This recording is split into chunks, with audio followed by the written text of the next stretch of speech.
A paz do Senhor, queridos irmãos.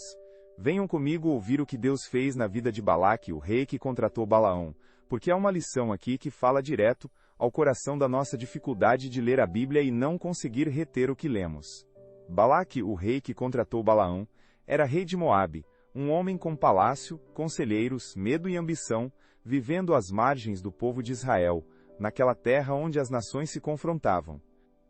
Para vocês que nunca abriram um texto bíblico, eu explico com simplicidade. O relato da vida dele aparece no livro de Números, capítulos 22 a 24. Moabe era uma nação vizinha, e Israel vinha caminhando como povo escolhido, com histórias de libertação e batalhas, e isso inquietava os reis ao redor.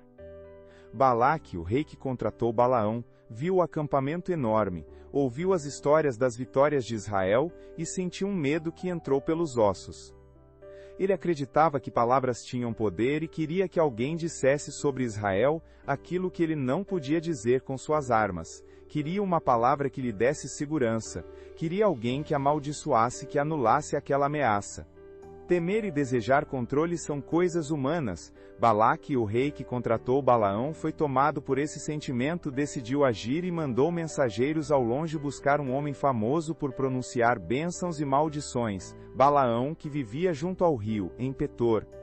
O rei esperava o feitiço, o jargão, o atalho para resolver o que estava fora do seu alcance.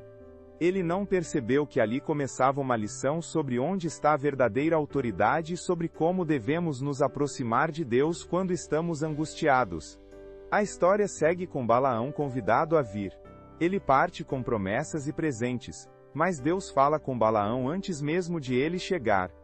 No caminho, há uma cena humilhante e profunda. A jumenta que vê o anjo e Balaão que não vê, até que Deus abre os olhos do profeta.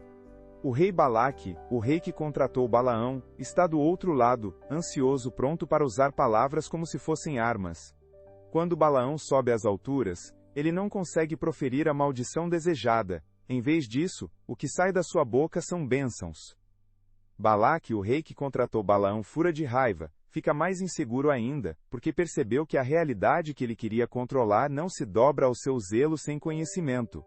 Essa história mostra um homem real, com palácio e medo, que tentou dominar uma situação complexa com pressa e com procedimentos de fora, e fracassou porque a vontade de Deus e a verdade de Deus estavam acima das suas estratégias.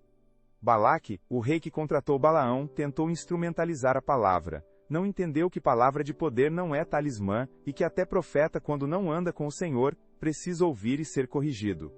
Agora olhemos para a nossa vida. Na igreja, em casa, no trabalho, muitos de nós passamos por uma espécie de Balaque moderno no que diz respeito à leitura devocional. Há um desejo intenso de ter algo que funcione, uma rotina, um plano de leitura, uma frase pronta que nos dê segurança, e ao mesmo tempo, a frustração de ler muito e reter pouco.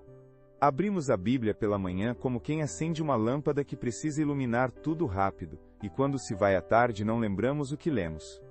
Levamos devocionais como se fossem checklists para dizer que cumprimos algo, mas a memória não prende, o coração não muda, a aplicação não nasce. Isso é diferente de trabalho duro, é zelo sem o conhecimento profundo, é carga de prática sem entendimento, é repetir palavras sem deixar que Deus as molde dentro de nós. Assim como Balaque, o rei que contratou Balaão, buscou uma fórmula exterior para controlar uma situação, muitos de nós buscamos atalhos para encher a mente de leitura, sem permitir que Deus transforme o coração. E a solução que quero trazer esta manhã é simples e prática: o zelo segundo o conhecimento, sem fanatismo. Ser zeloso é bom. Paulo falou que tenha sido zeloso em muitas coisas, mas o zelo precisa andar com conhecimento, estudar um pouco do contexto, pedir a Deus entendimento, ficar atento ao que o texto realmente diz e aplicar aos dias concretos da nossa vida. Antes de abrir a página, peça a Deus sabedoria, como ensina o livro de Tiago, capítulo 1, versículo 5. Abra a leitura devocional com uma oração curta pedindo memória, atenção e coragem para praticar o que aprender.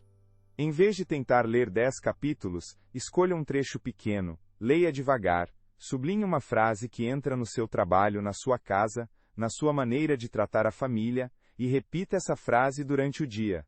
Escreva num caderno o que você entendeu e onde vai aplicar. Envolva outra pessoa.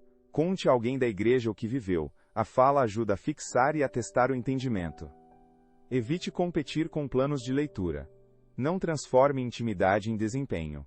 O zelo segundo o conhecimento também significa buscar boas explicações quando algo é difícil, sem cair em fanatismo por certo autor ou por método. Pergunte ao pastor. Participe de estudo em grupo e medite com humildade. Lembrem-se de que Deus governa sobre o caos e as incertezas. Como diz o livro de Romanos, capítulo 8, versículo 28, todas as coisas cooperam para o bem daqueles que amam a Deus. Isso nos garante que o esforço sincero, mesmo pequeno, não é em vão. Deus é soberano. Ele pode abrir a mente como abriu com Balaão, não para um milagre espetacular, mas para que a palavra cale e transforme o dia a dia, a família, o trabalho, a forma de educar os filhos. Não dependam só de emoções. Dependam da palavra vivida e aplicada com constância e oração. Permitam que Deus vá confirmando que vocês conseguem reter um versículo de cada vez. Não é pelo volume de leitura que nascem frutos, mas pelo hábito de viver o que se aprende. Agora quero orar com vocês. Pai amado, nós chegamos diante de Ti, com o cansaço de tanto tentar e não fixar, com a frustração de abrir a Bíblia e sair sem lembrança. Tu és Senhor da memória e da compreensão. Pedimos que o Senhor dê a cada irmão e irmã um zelo que seja guiado pelo conhecimento, que abra os olhos como abriste os olhos de quem não via, que transforme leitura em prática e prática em vida. Senhor, remove o que distrai as mentes no trabalho, na casa e no quarto. Dá descanso aos corações que tentam controlar tudo e não conseguem. Ensina-nos a pedir ajuda, a estudar com humildade e a buscar compreensão em comunidade. Senhor, prometeste em o livro de Romanos capítulo 8, versículo 28, que tens propósito mesmo nas coisas difíceis. Nos firmamos nessa verdade, e pedimos que o Senhor faça cooperar para o bem o esforço singelo de cada um aqui.